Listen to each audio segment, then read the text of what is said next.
প্রেত পক্ষ এখানে স্বাভাবিক একটি বিভ্রম। প্রাণপ্রিয় প্রেতপক্ষের রাজদা, কেমন আছো? তোমার কথা বলা ও তোমার গলায় ঘটনা শোনার নেশাটাই আলাদা। তোমার ঈশ্বর প্রদত্ত কণ্ঠে ঘটনা শোনার অনুভূতি সত্যি অসাধারণ।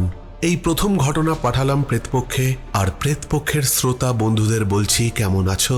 আশা করি ভালো আছো। আমি পূর্ব বর্ধমান জেলা মাসুন্দি গ্রাম থেকে মৃন্ময় এই প্রথমবার ঘটনা লিখছি। কোনো ভুল ত্রুটি হলে মাফ করে দিও।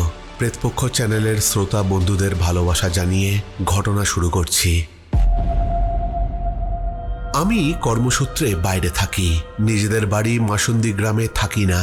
কিন্তু ঘটনা যখনকার তখন আমি বাড়িতেই ছিলাম।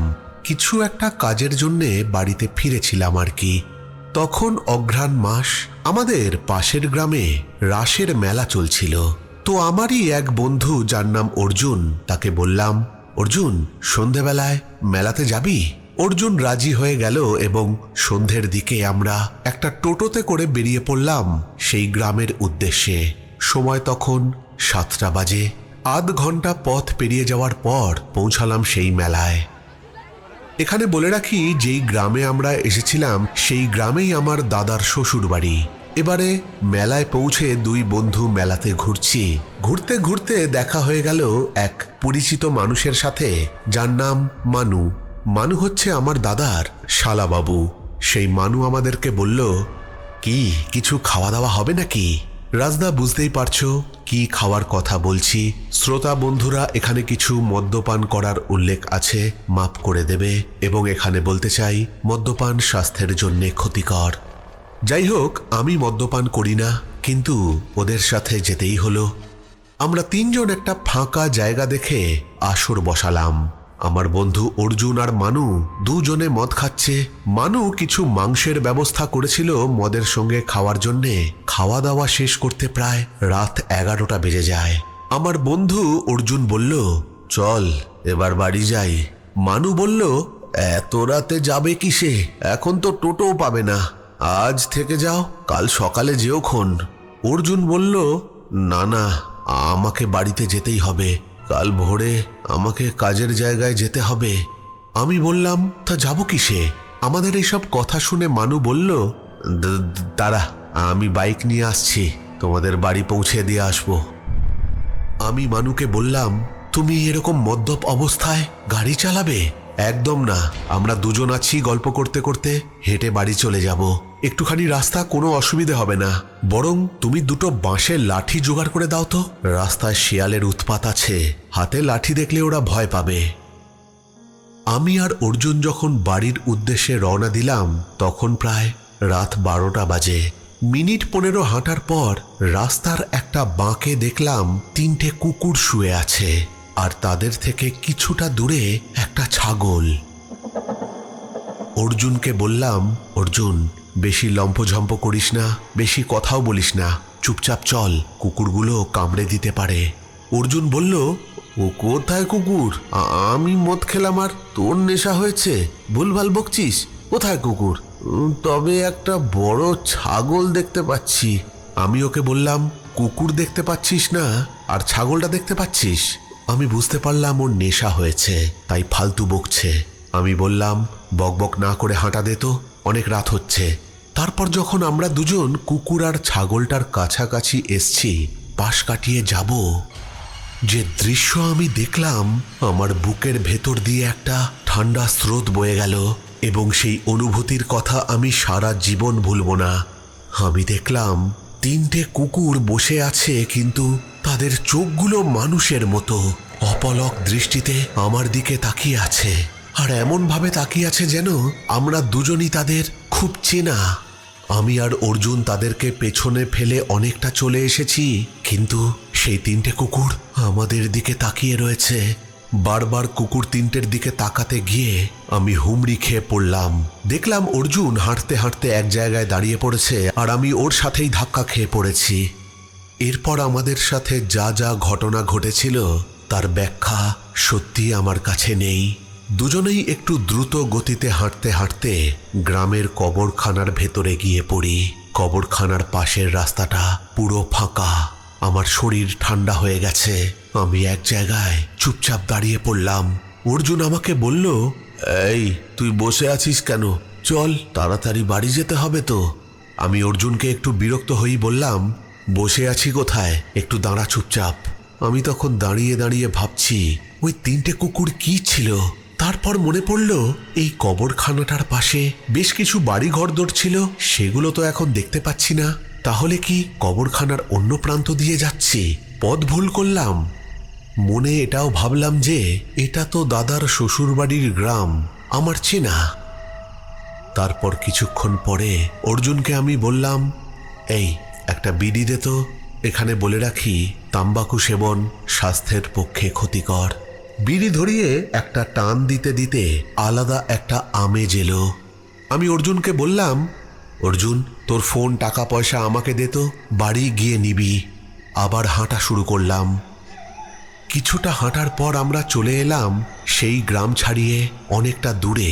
সামনে দেখতে পাচ্ছি সেখানে আলো একেবারেই নেই, কিন্তু বুঝতে পারছি সামনে একটা ছোট্ট ব্রিজ আসতে চলেছে। ব্রিজটা খুব বড় নয়, 30 ফুট মতো লম্বা হবে। ব্রিজের একেবারে এক প্রান্তে এসে আমি দেখতে পেলাম ব্রিজের অন্য প্রান্তে সাদা কাপড় পরে কেউ একজন বসে আছে। আমি অর্জুনের হাত ধরে আস্তে আস্তে হাঁটতে লাগলাম। ভয়ে ভয়ে এগিয়ে গেলাম কিছুটা, কিন্তু হঠাৎ সেই সাদা কাপড় পরা জিনিসটা গোল একটা বলের মতো গড়াতে গড়াতে নদীতে গিয়ে পড়ল। আমি মনে মনে ভাবলাম, ওটা কি ছিল? অর্জুনকে বললাম, ভাই দেখলি? অর্জুন বলল, কি কি দেখব, বাড়ি এসে গেছি। আমি বুঝলাম যে ওর সাথে কোনো কথা বলাই বৃথা, কিন্তু আমার মনের কৌতূহল বেড়ে গেল। মনে হচ্ছিল আমি এখনই দেখব ওটা কি ছিল। উঠে পড়লাম ব্রিজের ওপরে। তারপর সেদিকে গিয়ে দেখলাম, কিন্তু কিছুই দেখতে পেলাম না। এটাও কি আমার মনের ভুল? হঠাৎ অর্জুন আমাকে বলল, ভাই একটু দাঁড়া। আমি বললাম, কেন, কি হয়েছে? ও বলল, আমার জুতোটা পেছনে খুলে পড়ে গেছে।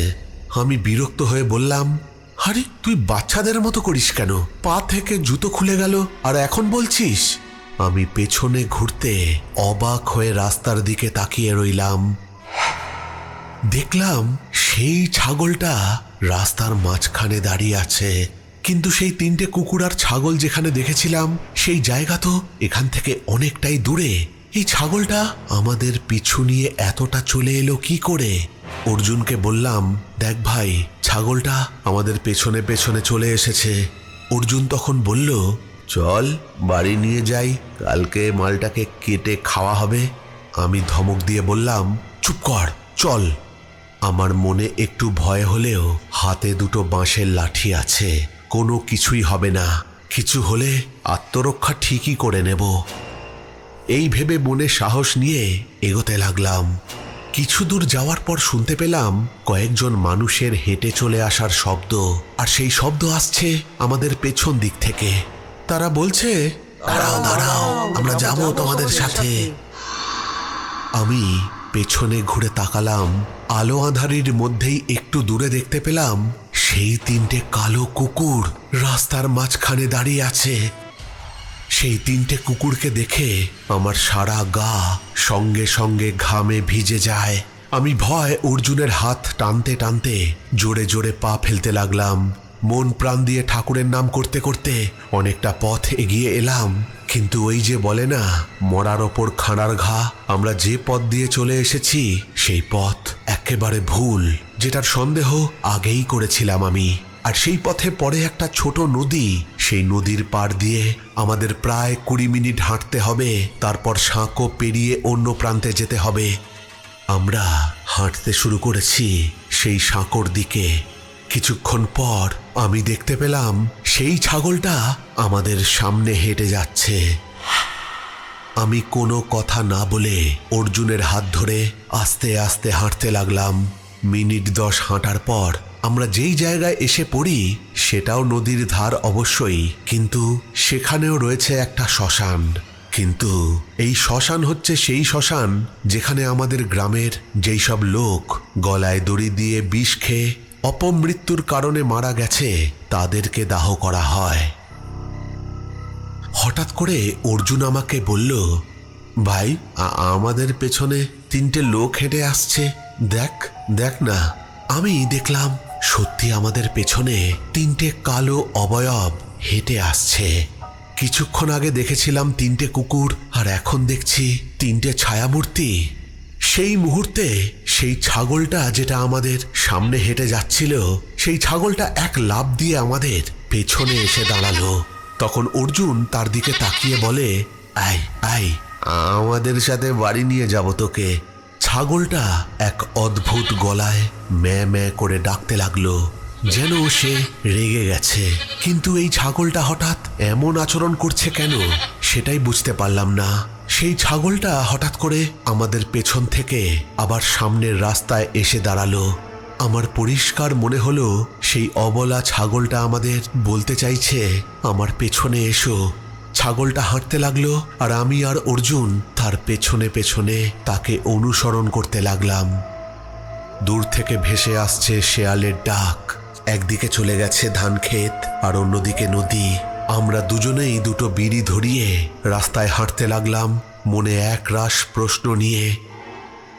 ছাগলটা সাঁকো পেরিয়ে আমাদের পথ দেখিয়ে নিয়ে যাচ্ছে। যে জায়গা দিয়ে যাচ্ছি সেই জায়গাটাকে বলা হয় চাবর।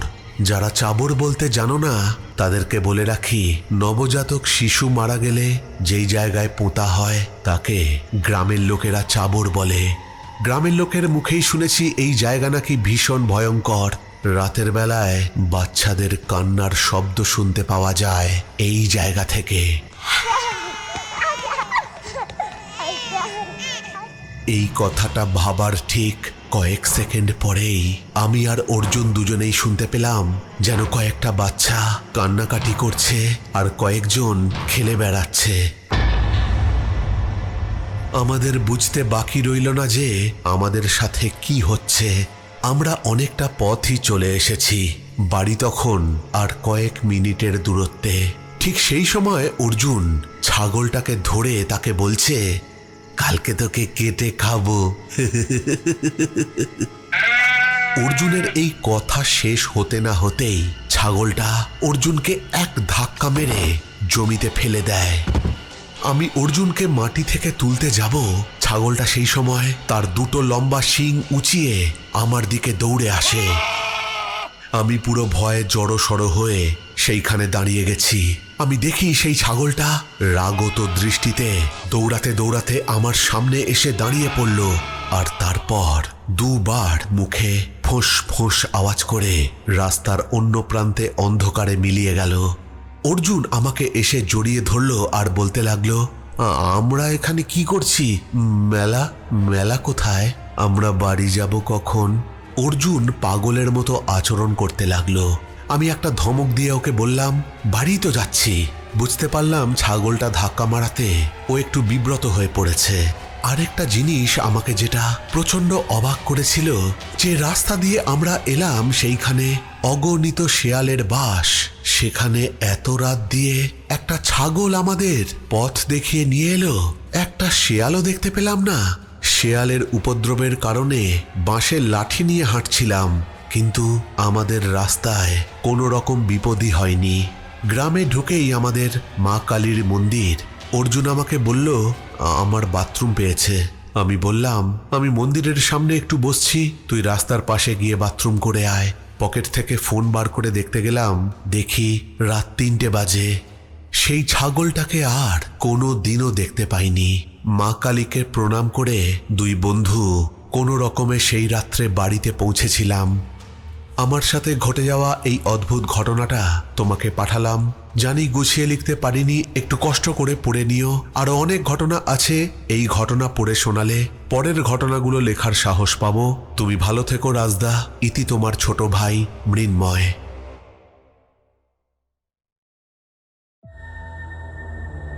প্রেত পক্ষ এখানে স্বাভাবিক একটি বিভ্রম। অদ্ভুত একটা ঘটনা কিন্তু শুনলাম, মৃন্ময় আমাদেরকে পাঠিয়েছে বর্ধমান থেকে। এরকম ধরনের ঘটনা কিন্তু প্রেতপক্ষে আগে আসেনি। সেই কুকুর তিনটে কি ছিল? সত্যি রহস্যই রয়ে গেল। আর সব থেকে বড় ব্যাপার হচ্ছে সেই ছাগলটা, সেটা কি কোনো ঈশ্বরের দূত না কি? ওরকম রাতের বেলায় যেখানে যেই পথে শেয়ালের উপদ্রব, সেইখান দিয়ে একটা ছাগল মৃন্ময় আর অর্জুনকে কিভাবে পথ দেখিয়ে নিয়ে গেল, সেটাই অবাক লাগছে। অদ্ভুত অদ্ভুত ঘটনা। তোমরাও যদি এরকম ঘটনা আমাকে পাঠাতে চাও তাহলে পাঠিয়ে দিতে পারো আমাদের প্রেতপক্ষের অফিসিয়াল ইমেল আইডিতে pretpokho@gmail.com এ। ঘটনা পাঠাতে পারো আমাদের প্রেতপক্ষের ফেসবুক পেজ ইনবক্সে। আর সব থেকে সহজ উপায় হচ্ছে হোয়াটসঅ্যাপ করা। হোয়াটসঅ্যাপ নাম্বার হচ্ছে 9432129921। এখানে তোমরা ঘটনা টেক্সট বা ভয়েস করে পাঠিয়ে দিতে পারো। তবে হ্যাঁ, ঘটনা পাঠাবার আগে একটা জিনিসই দেখে নেবে যে সেই সব ঘটনা যেন অন্য কোনো সোশ্যাল মিডিয়া প্ল্যাটফর্ম থেকে তুলে নেওয়া বা কপি করে নেওয়া ঘটনা যেন না পাঠিয়ে দাও। কেননা কপিড কন্টেন্ট শোনালে কপিরাইট ক্লেম আসবে, আর কপিরাইট ক্লেম এলে আমাকে সেই ভিডিও বা সেই এপিসোড ডিলিট করে দিতে হবে। চলে যাব আজকের দ্বিতীয় ঘটনায়। তার আগে সকলকে স্বাগত জানাচ্ছি আজকের প্রেতপক্ষের 329 নম্বর এপিসোডে। আশা করি তোমরা সকলে সুস্থ আছো, ভালো আছো। আর আজকে শনিবার রাত 10টা বেজে গেছে। তোমরা সকলে হেডফোন কানে লাগিয়ে প্রস্তুত হয়ে গেছো ভয় পাওয়ার জন্যে। আজকের দ্বিতীয় ঘটনা যেটা তোমাদের পড়ে শোনাবো সেটা জোগাড় করে দিয়েছে লাভলি সুলতানা। আর ঘটনা যার থেকে জোগাড় করে দিয়েছে তার নাম প্রিয়াঙ্কা পাকরাশি। তাহলে আর বেশি দেরি করে লাভ নেই, সরাসরি চলে যাচ্ছি আজকের প্রেতপক্ষের 329 নম্বর এপিসোডের দ্বিতীয় ঘটনায়। এই ঘটনাটি একেবারে 100% সত্যি। এই ঘটনা এক বৃদ্ধ পূজারীর কাছ থেকে নেওয়া, যিনি জীবনের অধিকাংশ সময় কাটিয়েছেন অহিরনা নামের এক প্রত্যন্ত গ্রামের শ্মশানে। স্থানীয় লোকেরা তাকে সম্মানের সঙ্গে ডাকত ভোলানাথ ঠাকুর বলে। তার বলা অলৌকিক অভিজ্ঞতাগুলোই একটা একটা করে আমি প্রেতপক্ষে পাঠাবো। এই ঘটনার স্থান, কাল ও চরিত্রদের নাম পরিবর্তন করা হয়েছে যাতে ব্যক্তিগত গোপনীয়তা রক্ষা পায়। বর্ধমান জেলার একেবারে শেষ প্রান্তে অবস্থিত অহিরনা গ্রাম। খরস্রোতা দামোদর নদীর ধারে গড়ে ওঠা ছোট্ট এই গ্রামে 200টি পরিবারের বাস। গ্রামের এক প্রান্তে ঘন জঙ্গল এলাকা, অন্য প্রান্তে পুরনো কালী মন্দির এবং তার লাগোয়া শ্মশান। কথিত ছিল এই শ্মশানেই একসময় সিদ্ধপুরুষ ভোলানাথ ঠাকুর পঞ্চমুণ্ডির আসনে বসে সাধনা করতেন। ভোলানাথ ঠাকুরের আসল নাম ছিল নারায়ণ ভট্টাচার্য। কলকাতার এক খ্যাতনামা কুলপণ্ডিতের ছেলে ছিলেন তিনি, কিন্তু পরিবার ত্যাগ করে তিনি সাধনায় মনোনিবেশ করেন। বয়স 40 পেরোনোর আগেই অহিরনার এই শ্মশানে থাকতে শুরু করেন। দিনের বেলায় কিছু কৃষিকাজ করে খেতেন, কিন্তু রাত হলেই, বিশেষত অমাবস্যার রাতে, শ্মশানের ভেতরে গভীর সাধনায় বসতেন। স্থানীয়রা জানতো তার সাথে নাকি কোনো মানবীয় অস্তিত্ব ছাড়া আরো অন্য কিছুও থাকে সেইখানে। তাই তারা তার সাধনার সময় সেই জায়গায় যেতে সাহস পেত না। পঞ্চমুণ্ডির আসন বলতে যে বা যারা জানো না, এই আসন 5টি জীবের কাটা মাথা দিয়ে তৈরি। এরকম শোনা গেছে এই আসনে বসে যিনি সিদ্ধি অর্জন করেন তারা জীবন ও পরলোকের সীমা ছাড়িয়ে চলে যেতে পারে। 2017 সালের জানুয়ারি মাস, বৃষ্টি ভেজা এক অমাবস্যার রাতে গ্রামেরই এক কিশোরী, যার নাম সুরভি, স্কুল থেকে ফেরার পথে নদীতে পড়ে মারা যায়। কিন্তু তার মৃতদেহ উদ্ধার হয়নি। শ্মশানে দাহ হয়নি বলে গ্রামের বয়োজ্যেষ্ঠদের মধ্যে একটা অস্বস্তি চলছিল। এই ঘটনার ঠিক 3 দিন পর থেকে মাঝরাতের দিকে সেই কিশোরীর চিৎকারের আওয়াজ শুনতে পায় গ্রামের লোকেরা। নদীর পার থেকে চিৎকারের আওয়াজ আসছে, আমাকে বাঁচাও, আমাকে বাঁচাও। প্রথমে কেউ বিশ্বাস করেনি, কিন্তু সেই শব্দ অনেকেই শুনতে পায়। তারপর ডাক পড়ে ভোলানাথ ঠাকুরের। তিনি নিজে এসে বললেন, ও ফিরে এসেছে, ওর আত্মা শান্তি পায়নি। ভোলানাথ ঠাকুর নির্দেশ দিলেন সুরভির জন্য এক বিশেষ যজ্ঞ করবেন তিনি। যজ্ঞের দিন ঠিক হলো পরবর্তী পূর্ণিমা। সেই রাতে ভোলানাথ ঠাকুর বসেন যজ্ঞতে। ঠিক রাত 1:30টায় প্রচণ্ড ঝড় ওঠে। যজ্ঞের আগুন প্রায় নিভে যেতে বসেছে। গ্রামের কয়েকজন বিশিষ্ট লোক সেইখানে উপস্থিত ছিল, কিন্তু তারা যজ্ঞের জায়গা থেকে বেশ কিছুটা দূরে বসেছিলেন। আর বসেছিল সুরভির বাবা মা। কিন্তু ভোলানাথ ঠাকুর আগেই সকলকে সতর্ক করেছিলেন যে কিছু যদি তারা দেখতে পায়, কোনো রকমেই যেন যজ্ঞের জায়গা তারা না পেরোন। তারা সকলেই রাতের বেলায় দেখতে পায় নদীর জল থেকে উঠে আসছে চুল এলোমেলো, ভেজা জামা কাপড়ে মোড়া এক মেয়ে। কিন্তু সে নদীর পার থেকে উঠে যজ্ঞের জায়গা পর্যন্ত আসছে না, সেইখানেই দাঁড়িয়ে তাকিয়ে রয়েছে যজ্ঞের আগুনের দিকে। সেখানে উপস্থিত সবাই স্তব্ধ। ভোলানাথ ঠাকুর চিৎকার করে সেই মেয়েটিকে বললেন, তুই এবার বাধা পড়ে গেছিস মা, আমি তোকে মুক্তি দেব, তুই ফিরে যা। বলে তিনি আবার যজ্ঞ শুরু করলেন। প্রায় 1 ঘন্টা চলল সেই যজ্ঞ। আর সেই মেয়েটি, যাকে ভোলানাথ ঠাকুর আর সেখানে উপস্থিত সকলে বুঝতে পেরেছিল সেটা সুরভি ছাড়া আর কেউ নয়, তবে সে আসল সুরভি নয়। এ সুরভি মৃত সুরভির প্রেত, যে কিনা ভোলানাথ ঠাকুরের ডাকে সাড়া দিয়ে এসেছে। 1 ঘন্টা সেই মেয়ে নদীর পাড়ে দাঁড়িয়ে থাকার পর হঠাৎ কুয়াশার মতো হাওয়াতে মিলিয়ে যায়। যজ্ঞের শেষে ভোলানাথ ঠাকুর জানান যে সুরভি মুক্তি পেয়েছে আর পরলোকের পথে অগ্রসর হয়েছে। এই ছোট্ট ঘটনা দিয়ে ভোলানাথ ঠাকুরের অগণিত ঘটনার সম্ভার শুরু করলাম। আজকের এই ঘটনা এইটুকুই। ভোলানাথ ঠাকুরের অনেক ঘটনাই সংগ্রহ করা রয়েছে, একটা একটা করে আমি তোমাকে সব কটাই পাঠিয়ে দেব। তবে এখানে বলে রাখি, 2020 সালের মার্চ মাসে ভোলানাথ ঠাকুর শেষ নিঃশ্বাস ত্যাগ করেন। তার মৃত্যু আসন্ন জেনে তিনি তার শেষ ইচ্ছা বলেছিলেন যে আমার চিতা যেন কালী মন্দিরের দিকে মুখ করে রাখা হয়, আর যেখানে আমাকে দাহ করা হবে তার পাশেই যেন পুঁতে দেওয়া হয় আমার পঞ্চমুণ্ডির আসন। গ্রামের লোকেরা ভোলানাথ ঠাকুরের মৃত্যুর পর তার শেষ ইচ্ছা অক্ষরে অক্ষরে পালন করেছিল। খুব শিগগিরই ফিরে আসব ভোলানাথ ঠাকুরের আরেকটা অদ্ভুত ঘটনা নিয়ে।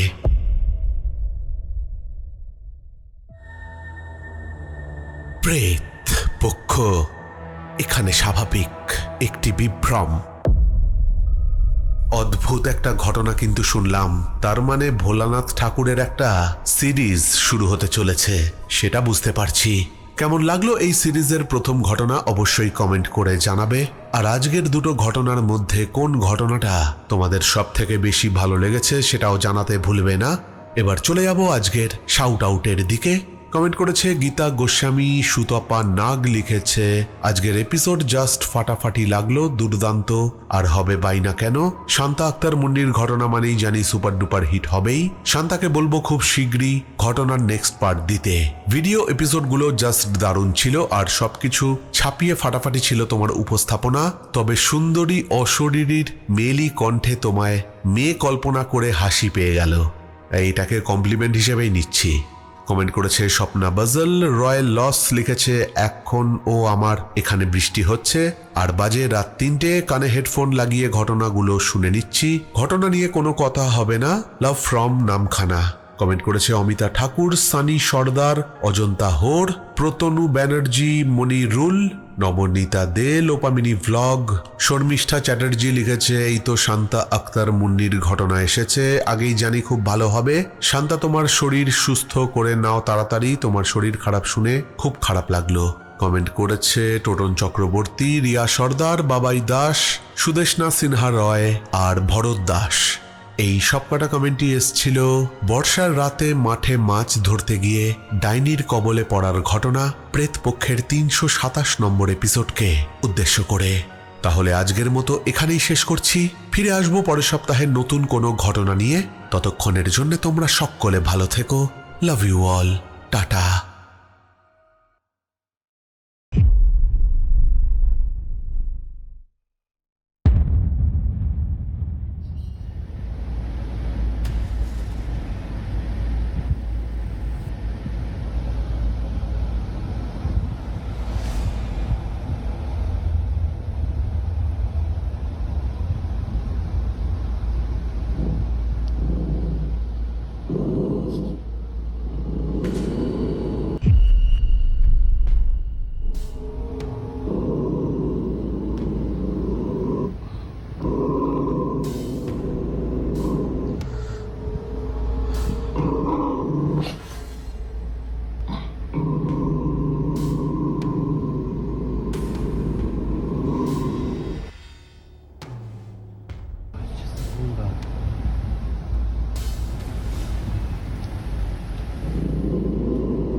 Alright, so this is in response to last night.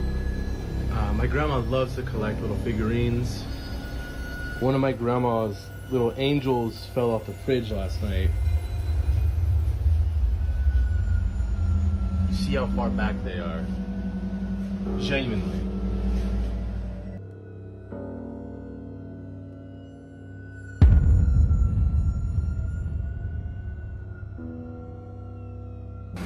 Honestly, I'm a bit in disbelief. No, I'm pretty sure it's just a plug-in charger.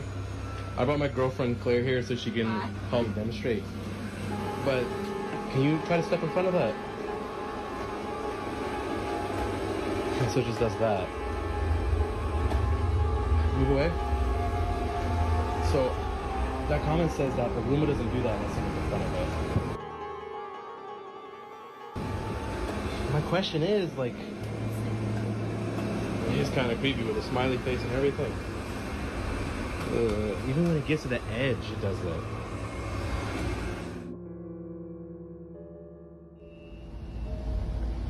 So, I was watching my show, and after last night, I'm definitely not leaving these lights on.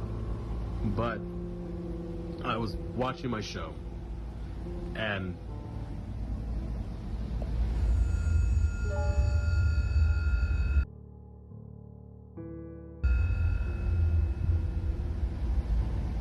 there's nothing there.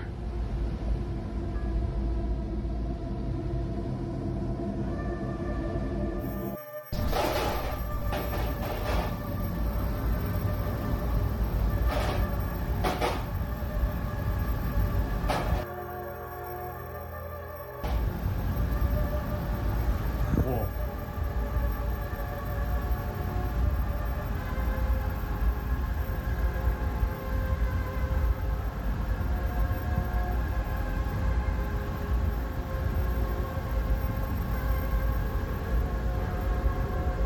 Whoa.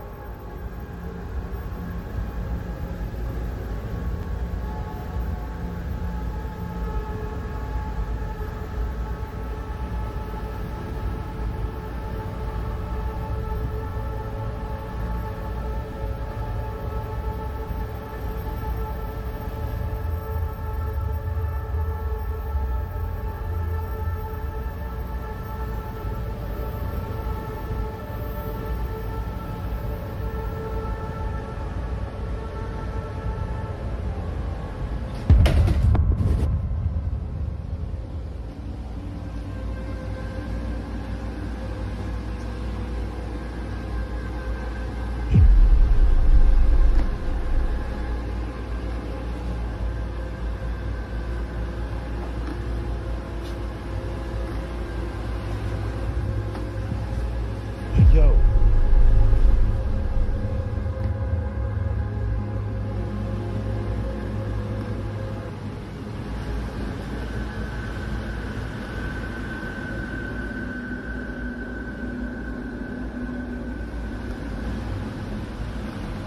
Oh, that's cool.